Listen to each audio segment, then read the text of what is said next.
Just when you think you're gonna get answers about the bottle tree, From manages to make it even more confusing. I'm a little bit annoyed, yeah. While episode 306 was lighter on the action, there certainly is a lot to talk about. From a clue that Miranda might still be alive, a time-traveling Tabitha, and a ghost baby, it wouldn't be an episode of From unless it leaves you going, "What?" For those new to these videos, this is not a recap, but an in-depth guide to all the show's biggest mysteries. I've left timestamps below so you can see all the topics I'll be covering. Now make sure to like and subscribe, it's time to take that journey through the faraway tree. Talk about an absolute whirlwind of emotion for Tabitha this episode. She starts off unable to sleep, telling Jim that she's been awoken by a nightmare. Tabitha has been plagued by nightmares going all the way back to season 1, like when she dreams of the lighthouse ringing telephone and her husband hanging from the ceiling. At the end of the episode, when Tabitha sees Jade's drawings of the totems, which he refers to as wards, it jumpstarts a memory of one of her recurring dreams she had as a child. But we have to ask ourselves, is this a dream or did this actually happen? Because if it actually happened, it would imply Tabitha may be from a different time period altogether. Just look at what this little kid is wearing. It certainly doesn't look like something a little girl would wear in the mid-1980s when Tabitha would have been around this age. The clothes are all tattered and seem to be more in line with the time period of the one-eyed blood drinker than the clothing we've seen on the monsters. In this nightmare, Tabitha is chased by something, but notice it's daytime. It wouldn't be a monster that's after her, so either it's a human or something more supernatural we've yet to see on the show. This revelation provides another link between Tabitha and Miranda. So far, they are the only two people that we know of who have seen visions of the town before arriving there. Miranda was the one who told Henry that she must save these Ankui children, and that there had been a long line of people before her that had tried and failed. It seems like Tabitha is this new savior, as we'll see she's haunted by the Ankui kids who Jade thinks wants her help. Now the beginning also sees Jim and Tabitha in a huge fight. One that gets so intense we can hear the sound of a monster scream outside. It's almost as if these monsters relish in the pain our characters inflict on one another. Remember that Jim and Tabitha were going to get a divorce after the death of their son Thomas. If Tabitha is like Miranda, does that mean Jim is like Henry? Did Henry and Miranda have marital problems just like Jim and Tabitha? Maybe that's why Miranda took her two kids and left with them. I still think there is a lot more to Henry and his backstory that we've yet to uncover, especially when it comes to Miranda. Henry finding Miranda's quilt in the tunnels is a huge clue that implies Miranda may have turned into one of these monsters. Victor tells Henry that the monsters, quote, like to take things, and something tells me they don't take random items, rather things that meant something to them while they were human. The monster woman we met in the tunnels says, "You know, Victor, if you keep coming down here, one of these days, we'll make you stay." Does this mean that Victor has come down here more than we know? What if he comes to see his mother, even if she's in this monster form? Victor may not even have a memory of doing this, as he tends to forget things that cause him pain. Remember that he basically shut out any memory of his father. He forgot a lot of stuff about Christopher and Jasper. Victor is simply not reliable when it comes to his memory. Then there's the question of this woman. In the credits, she's billed as Swing Coat Creature. However, I wonder if this is Mrs. Davis. Earlier in the episode, Victor tells the story of a woman who bought this boxcar for her sick son, but ended up in town. Could this be her? With the credits confirming she is a creature, how come she's in her human form? Up until this point, we've only ever seen the creatures in their monster form in these tunnels while they were sleeping during the day. So this would suggest they can maintain this form in the tunnels even if it's daylight. I also want you to listen to what Henry says here after his encounter with the creature. That thing, its voice.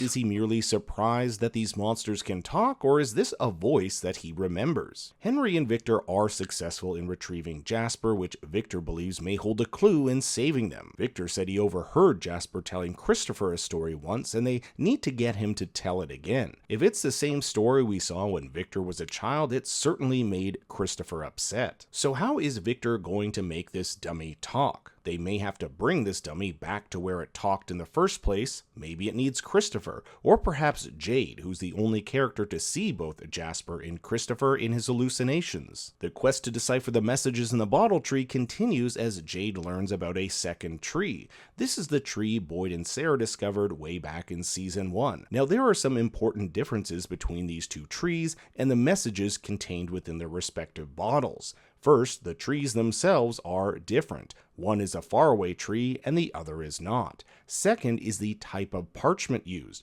One resembles standard white paper, while the other uses tree bark. Third, the faraway tree has the numbers written numerically, while the other tree has them written in cursive. I believe the tree Boyd and Sarah found is older and was likely created by the predecessor of Miranda, while Miranda made the bottles found on the faraway tree. This may explain why some of the numbers repeat. You'll have 1 year found on one tree and the same number on the other. Then there's the added mystery of the backwards numbers. Jade says some of the 2s and 7s appear flipped. These flipped numbers may indicate letters. The 2 could be an S, and depending on how it's written, the 7 could be a lowercase t. I've heard a few people online say that these numbers might be coordinates. If they are, I wonder if it's not just a coordinates in space, but also in time. Jade is visited by the ghost of Tom the bartender, who in season 2 was killed by one of the creatures after the house collapse. This isn't the first time Jade has been visited by this ghost. It seems every time Jade tries to uncover the mysteries of this place, Ghost Tom appears and fills him with doubt.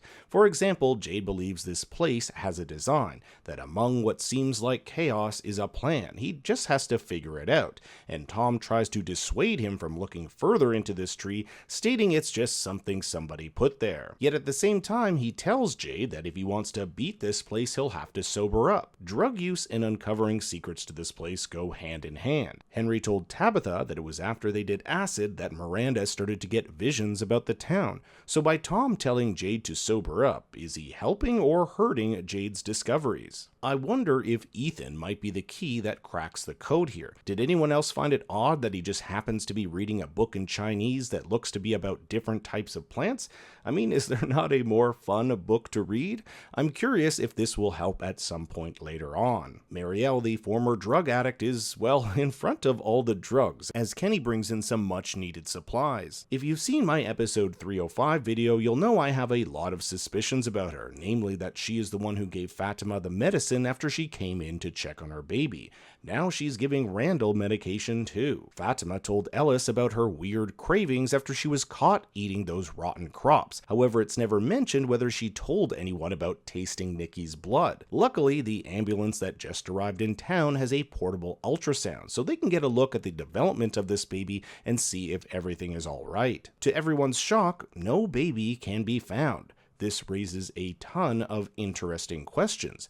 Was Fatima even pregnant to begin with? She did take a pregnancy test that confirmed she was, but it's possible it was a false positive. Was the baby killed? Between mystery medicine, eating rotten crops, and drinking blood, could any of these things make Fatima's body consume her own child? Then there's the whole question of this place. What effect could it have on a growing baby? Remember that Fatima was told she could never have a child, but suddenly she finds herself pregnant.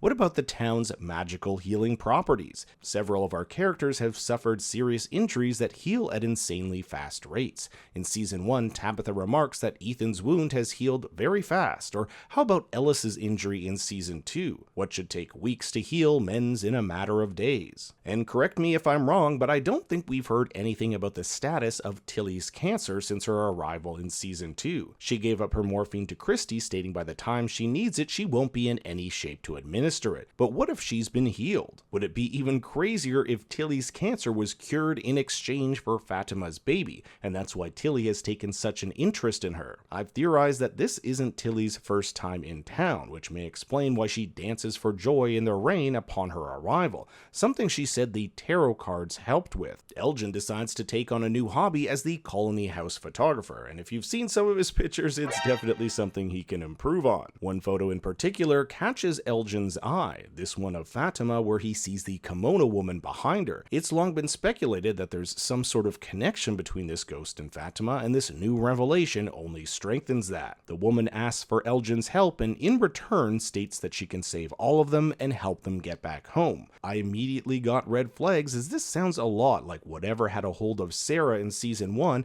that told her to do bad things in exchange for getting home. And you know it's going to be a slow episode for Donna when she isn't yelling at Boyd. She's taken over the task of patching up the motel pool where Dale was transported last episode. We still don't know why Dale was sent here while Tabitha was not. However, here are a few theories. First, if we believe Victor that the trees move, it can be assumed where they lead to do as well. So the tree may have moved since Tabitha went in. Second, Tabitha went through the tree holding onto something with an address in it, Victor's lunchbox. But I don't really buy this as it was only when she fell out of the lighthouse that she transported to Camden, Maine and not the faraway tree. Third, whatever entity or entities run this place see Tabitha as worthy. There's something about her that allows her to traverse the tree unharmed while Dale is not so fortunate. Kenny has also had a much more somber arc this episode. He asks Donna if he can move into Colony House since his current home reminds him of his dead parents. Speaking of new housing accommodations, Randall accepts Marielle's offer to move into the clinic instead of staying out on the bus.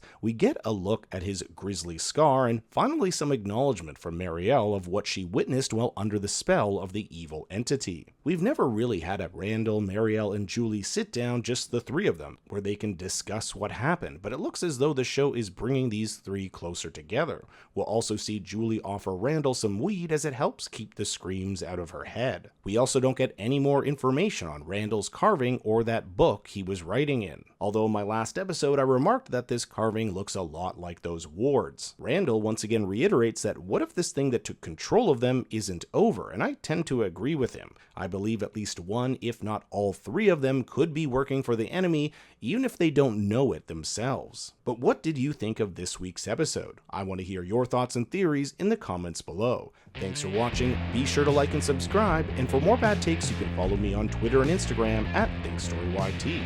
Until next time, remember, Daddy loves you very much.